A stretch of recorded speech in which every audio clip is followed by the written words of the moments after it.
जब कोविड आया था तो चुनाव हर जगह हुआ और बच्चों की परीक्षाएं टाल दी गई। और सबसे बड़ी चीज़ है कि प्राइमरी स्कूल की टीचर्स, चाहे सरकारी चाहे प्राइवेट में, वो अपना जो क्वेश्चन पेपर बच्चों का बनाती हैं, वो कभी भी ऐसा नहीं होता कि एक क्वेश्चन का 2 आंसर हो जाए। स्कूली शिक्षा में एक क्वेश्चन का जहाँ रोज पढ़ और जहाँ कमीशन है, जहाँ एक्सपर्ट्स बैठे हुआ। अभी क्लैट का एग्ज़ाम हुआ था, अभी क्लैट का लॉ का, अभी लॉ का एग्ज़ाम हुआ, चैलेंज हो गया। आज पिछली बार भी चैलेंज हुआ था, इस बार चैलेंज होगा कि एक क्वेश्चन के 2 आंसर सही। अब उसकी वजह से रिजल्ट आने के बाद काउंसलिंग रुक गई। काउंसलिंग रुकी रही, वो धीरे धीरे 2 महीने इलाहाबाद हाई कोर्ट के सिंगल बेंच ने पहले कुछ और फैसला किया, फिर डबल बेंच में गया। डबल बेंच ने कहा कि नहीं नहीं ठीक है, एक्सपर्ट कमेटी। उससे क्या हुआ कि काउंसलिंग लेट हो गई, पिछली बार लेट हो गई। तो या तो उधर या तो इधर, या तो लीक या तो बिक गया या तो चीट, मतलब जो हो गया, नहीं तो फिर कोर्ट में चला गया। मेरा एक क्वेश्चन है सर, आप हम लोगों से बहुत सीनियर है, हम लोग बहुत सीखते हैं, आपको रोज देखते हैं सर। एक क्वेश्चन है सर कि जब 24 में जब नीट का पेपर आउट हुआ था तो उसमें 46 थे विक्टिम, मतलब कि वो 46 लोगों को किया गया, अरेस्ट किया गया, उसमें 44 लोग रिलीज हो गए सर। ये कैसे हो सकता है? ये तो सरकार की नीयत है ना सर, सीबीआई की नीयत है ना, कोई ना कोई जरूर ना है सर। नो वन किल्ड जिसका कहें तो नहीं होगी सर। आखिर ये कौन है? कैसे आपने उनको पकड़ा? किस गुनाह पे और किस गुनाह पर वो रिलीज हो गए सर? हम स्टूडेंट के बीच में ये भी डाउट है सर कि ऐसा कैसे हो सकता है? सर कहाँ से है? सर मैं जौनपुर का रहने वाला हूँ। कौन सा कंपटीशन देते हैं? सर मैं यूपी पीसीएस और यूपी आरओ, मतलब यूपी से रिलेटेड जो है उसी एग्ज़ाम को जो है देता हूँ। तो अभी तो वर्तमान में सर पीसीएस का अभी दिसंबर में जैसे सबसे ज़्यादा अनियमितता तो यही है कि समय से एग्ज़ाम नहीं करवाते हैं। अगर एग्ज़ाम भी करवाते हैं तो एग्ज़ाम अगर लीक भी होता है तो वो प्रूफ भी लड़कों से ही मांगते हैं कि आप प्रूफ लेकर के आओ। अगर आप कोई लड़का उसमें से अगर प्रूफ लेकर के जाता है, अगर 2-4 लोग पहुंच गए तो उनको गिरफ्तार करके या किसी अन्य जो है केस में फंसा करके उनको पीछे कर देते हैं। तो सबसे ज़्यादा ये है कि आप जो है भ्रष्टाचार करो भी, और भ्रष्टाचार करने के बाद जो है जो अब प्रूफ भी लेकर के आए आप उसको भी पकड़ो, और उसके बाद फिर जब एग्ज़ाम करवाते हैं, एग्ज़ाम में गड़बड़ी होती है तो फिर जो है उसको लेकर के कोर्ट भी जाते हैं, फिर कोर्ट से सिंगल बेंच से डबल बेंच। तो ये प्रक्रिया ख़त्म, एक एग्ज़ाम को जो है कंप्लीट करने में 3 से 4 साल लग जाते हैं कम से कम जो है, जो और लगभग ये सारी परीक्षाओं में हो रहा है। आप ही अभी सर 1 मिनट पहले ही क्लैट के बारे में बताया कि अभी जो है एग्ज़ाम हुआ और जो है उसको, मैं तो हिंदुस्तान के किसी भी राज्य में और किसी भी तरह की प्रतियोगी परीक्षाएं होती रहती हैं, मैं सब पे कई साल से निगाह रखता हूं। और मैं ये दावा, और लोग करें ना करें, मैं ये दावा कर सकता हूं कि प्रतियोगी परीक्षाओं से संबंधित सबसे ज़्यादा कार्यक्रम मैंने किया, और ये क्रेडिट मैं ले सकता हूं, और देश भर के प्रतियोगी छात्र ये जानते भी हैं। ये बात पूरी तरीके से सत्य है सर। आप ही हमारी मार्केटिंग मत करो, उतना हम कर नहीं, कुछ पत्रकार ही हैं आप ही जैसे जो है कष्ट होता है कि बच्चों जिन परिस्थितियों में ये बच्चे आते हैं। और आपने सही कहा, पीछे दिनों अभी क्या मामला ये है, इन्होंने जो कहा, मैं दूसरे थोड़ा कुछ और, हाँ बताएं, आप किस चीज़ की तैयारी करते हैं?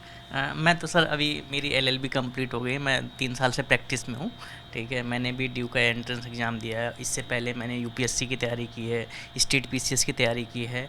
जो धांधली मैंने देखी है, ठीक है, अब बताते हैं कि भाई सीटें बिक जाती हैं। अब जो बिल्कुल मिडल, मतलब लोअर फैमिली से आता है, लोअर फैमिली से आता है, उसकी एक इच्छा होती है कि मुझे SDM बनना है, कलेक्टर बनना है। वो उसके माँ बाप ज़मीन बेच के या फिर किसी तरह से कर्ज लेके, ठीक है, वहाँ तक पहुँचाते हैं। मुखर्जी नगर है, ठीक है, और ये जगह है, ठीक है, वहाँ पे। तो आखिर जब ऐसी हालत है, ठीक है, पेपर लीक होना, ठीक है, स्टेट PCS का 5-5 साल से वैकेंसी नहीं आती। मैं जुडिशरी के लिए लगा हुआ हूँ, जबकि 2022 में वैकेंसी आई थी, मैं 2022 का ही पास आउट हूँ, ठीक है। उसके बाद अभी तक वैकेंसी ही नहीं आई। APO की आई थी, अभी पिछली साल आई है। यूपी जुडिशरी का तो अभी एग्जाम PCSJ का अभी रिजल्ट आया था कुछ दिन पहले। हायर जुडिशरी का है सर, स्टेट लोअर जुडिशरी का आता ही नहीं है सर। और जबकि बिहार है, बिहार जुडिशरी अपना 1-2 साल पे करवाती रहती है, पर यूपी जुडिशरी का अभी तक अता पता नहीं है। 3 साल से क्या नाम नोटिफिकेशन आने के लिए कि आ रहा है, अब आ जाएगा, अब आ जाएगा, अब आ जाएगा, लेकिन अभी तक नोटिफिकेशन ही नहीं आया। ये हालत है। अब 4 साल, मेरी एज अगर मैं मान के चलता हूँ, मेरी 36 है, 4 साल बाद मेरी 40 का हो जाऊँगा, मैं तो आउट ऑफ हो गया। तो मैं करूँ क्या? अच्छा, उसकी अपर एज लिमिट 40 है। आप कह रहे हैं जो लड़के 3 साल से इंतजार कर रहे हैं, 32 से तो 4 साल और नहीं आगे तो एज ही खत्म हो जाएगी। वो हो जाएगी इस तरह की। जुडिशरी में भी एक नया लफड़ा लगा दिया सुप्रीम कोर्ट ने। अब कहा पहले लॉ करके 3 साल प्रैक्टिस करो। अरे अगर लॉ करके 3 साल प्रैक्टिस करके ही वो आदमी जुडिशरी में बैठ सकता है तो उसके लिए 3 साल का मोरेटोरियम तो होना चाहिए कि जो बच्चे अभी तैयारी कर रहे हैं, आप अभी बता रहे हैं अब वो खैर ये सब बात। और बात सबसे बड़ी चीज़ है कि अगर छात्र आंदोलन कर दे, छात्र अगर सरकार से सवाल पूछ दे। आपको मालूम है कि सीबीएसई में पहला लड़का जिसने सवाल उठाया कि जो कॉपी उसकी थी वो उसकी कॉपी नहीं है, तो सबसे पहले सोशल मीडिया पर कहा गया कि ये अकाउंट जो है पाकिस्तान से हैंडल हो रहा है। तो अब समस्या ये है कि छात्र आवाज़ उठाएं तो लाठी खाएं, एफआईआर खाएं, पाकिस्तानी खालिस्तानी बने। तो ऐसी परिस्थितियों में जो 2 जून रोटी अपने हाथ से बना के पका के खा रहा है और एक अदद सरकारी नौकरी के लिए किसान और मझले परिवार से पैसा मंगाते वक्त अपराध बोध महसूस कर रहा है, वो मुकदमा कहाँ से झेल पाएगा? तो कहने का मतलब ये है कि जिसकी सरकार है और जिस राज्य में, इसमें बीजेपी और कांग्रेस या विपक्षी दल की बात नहीं है, बात यही है। वो एक शेर है कि शहर तुम्हारा, कातिल भी तुम, मुंसिफ भी तुम, हमें यकीन था कसूर हमारा निकलेगा। यही हाल देश के प्रतियोगी छात्रों का है। हर हाल में कसूरवार वही। अगर उनका सिलेक्शन नहीं होता है तो माँ बाप के हिसाब से उन्होंने तैयारी ही मन से नहीं की, वो तो दिल्ली के तफरी ले रहे थे। और अगर परीक्षा लीक हो गई तो प्रमाण भी आप ही को देना है, आप ही दें। और अगर संख्या कम हुई तो मुकदमे झेलने के लिए भी आप ही तैयार रहें। तो इन परिस्थितियों में भारत का प्रतियोगी छात्र है, जो भी हुक्मरान है, उन्हें ये सोचना चाहिए कि ये आंदोलन जो अभी दिखाई दे रहा है ये अकारण नहीं है। बहुत वर्षों से इसको दबाया, छुपाया या अनदेखा किया जा रहा था, जो कहीं कहीं अब आवाज़ आपको देखने को मिल रही है। और इसके कसूरवार आप भी हैं। अगर आपके घर का बच्चा कॉम्पिटिटिव एग्ज़ाम नहीं देता तो आपको हिंदू मुसलमान अगड़े पिछड़े और मंदिर मस्जिद या दूसरे मुद्दे ज़्यादा आकर्षित करते हैं और उन खबरों को देखने में आपको ज़्यादा दिलचस्पी भी होती है। बहरहाल हम तो ऐसी कोशिशें पहले भी करते रहे हैं, आज भी कर रहे हैं और अब छात्रों के एक दूसरे समूह से बात करते हैं। पतले पतले घर, पतली पतली सीढ़ियाँ और एक एक कमरे में कॉम्पिटिटिव एग्ज़ाम देने वाले बच्चे सालों साल तैयारियाँ करते रहते हैं। ऐसा ही एक घर जिसमें सीढ़ी से मैं चलता हूँ, 3rd फ्लोर पर मुझे पता चला हर घर में तो बच्चे हैं यहाँ पर तैयारी करने वाले। बस 4थे माले पर आ गए हम। यहाँ छात्र हैं,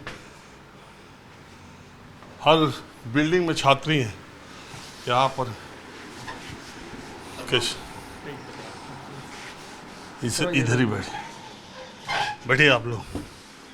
मैंने सोचा आज छात्रों से बात की जाता। आपका क्या नाम है? सूरज कुमार सर। आप कहाँ से हैं? गाजीपुर से। यूपी? जी सर। अभी यूपी? नहीं सर, हाँ यूपी सर, रायबरेली। आप? यूपी से सर, प्रतापगढ़। आप? सर मैं झांसी से हूँ, ऋषिकांत तिवारी। यानी सब यूपी से? मैं बिसित प्रताप सिंह, सुल्तानपुर से। सब यूपी वाले? सब यूपी वाले। हमको लगता है कि मुखर्जी नगर इधर यूपी की संख्या और प्रदेशों से ज़्यादा है कि बिहार की ज़्यादा है? उत्तर प्रदेश वालों की ज़्यादा है। हालांकि बिहार और प्रदेश, उत्तर प्रदेश बराबर है। बाकी झारखंड, मध्य प्रदेश, राजस्थान, जो भी उत्तर भारत की पट्टी है, सिविल सर्विसेज, एसएससी, जितने भी अन्य एग्जाम है, उसकी सारे लोगों की संख्या बहुत ज़्यादा है। लेकिन उत्तर प्रदेश वालों की संख्या कुछ ज़्यादा है यहाँ। मैं आपसे जानना चाह रहा हूँ, आप जब से एग्ज़ाम दे रहे हैं और आपको पिछले 3-4 वर्षों में जिस भी प्रतियोगी परीक्षा की तैयारी करते हैं, आपको क्या मौका मिला? सर मैं तो एकेडमिक क्षेत्र में जाना चाहता हूँ, तो मैं यूपी हायर और असिस्टेंट प्रोफेसर का बेसिकली देता हूँ सर। और मैं 2023 का नेट हूँ सर, और 2023 से अभी तक वैकेंसी आई ही नहीं है। आप किस सब्जेक्ट से? मैं हिंदी से हूँ सर। तो 2023 से कोई वैकेंसी नहीं है। हालांकि जीडीसी आई है, लेकिन यूपी हायर जो मैं देना चाहता हूँ, जिसके लिए प्रयासरत हूँ, वो आई ही नहीं है। और प्रोफेसर बनने के लिए अगर आप किसी विश्वविद्यालय का इंटरव्यू देते हैं सर, तो पीएचडी जमा होना चाहिए, क्योंकि एपीआई आ गया है, तो पीएचडी का 30 नंबर मिलता है, और बिना पीएचडी जमा किए तो हम दे नहीं सकते हैं सर। तो इसलिए हमारे पास एक ही विकल्प बनता है कि हायर जीडीसी यही होता है सर। तो 23 से तो आप नेट 23 में निकाले, 26 खत्म, आधा से ज़्यादा खत्म हो गया, आपको कोई एग्ज़ाम देने का मौका नहीं मिला सर। अप्रैल 2023 से मेरा नेट है, तब से कोई एग्ज़ाम मुझे यूपी हायर का नहीं मिला सर। यूपी हायर का दिक्कत 2 बार, एक बार वैकेंसी कैंसिल हो गई सर, और फिर जब इस बार इंटरव्यू हुआ, इंटरव्यू डेट आई तो 23 के पहले वाली वैकेंसी, 23 की पहले की थी सर, तो इस पर कोर्ट स्टे लगा दिया। 23 के पहले जो वैकेंसी आई थी उसका रिटन का एग्जाम निकला, इंटरव्यू कॉल हुआ, फिर वो कैंसिल हो गई, फिर एग्जाम हुआ। शेड्यूल हुआ था सर, 23 के पहले वाला था, फिर कोर्ट स्टे लगा दिया। इंटरव्यू शेड्यूल हुआ था लेकिन कोर्ट स्टे लगा दिया। हाँ, तो कोर्ट स्टे लगा दिया। मान ली 23 के पहले वाली वैकेंसी भी क्लियर नहीं हुई अभी। इसके बाद कोई भी अभी असिस्टेंट प्रोफेसर की वैकेंसी यूपी हायर की कोई छात्र नहीं पाया जो 23 के बाद नेट है, कभी पाया नहीं है। विज्ञापन संख्या 51 जो है, विज्ञापन संख्या 51 जो चल रही है, वही वैकेंसी आई थी जी 2022 में। उसके पहले कोई वैकेंसी नहीं, उसके बाद कोई वैकेंसी अभी तक नहीं आई और अब वो अभी क्लियर नहीं हुई है। आप भी यही देते हैं? हाँ, हम रिसर्च करते हैं DU से, दिल्ली यूनिवर्सिटी से। और आप क्या कंपटीशन देते हैं? सर हम रेलवे की तैयारी करते हैं और रेलवे की, इंडियन रेलवे की। उसका क्या हाल है? 2024 में हम दिए थे एग्ज़ाम, मतलब वैकेंसी 2024 की है, ग्रुप डी की, लेवल 1 की। वो सर पेपर कराई 25 लास्ट में और अभी तक उसका फाइनल मतलब ज्वाइनिंग नहीं करा पाए हैं।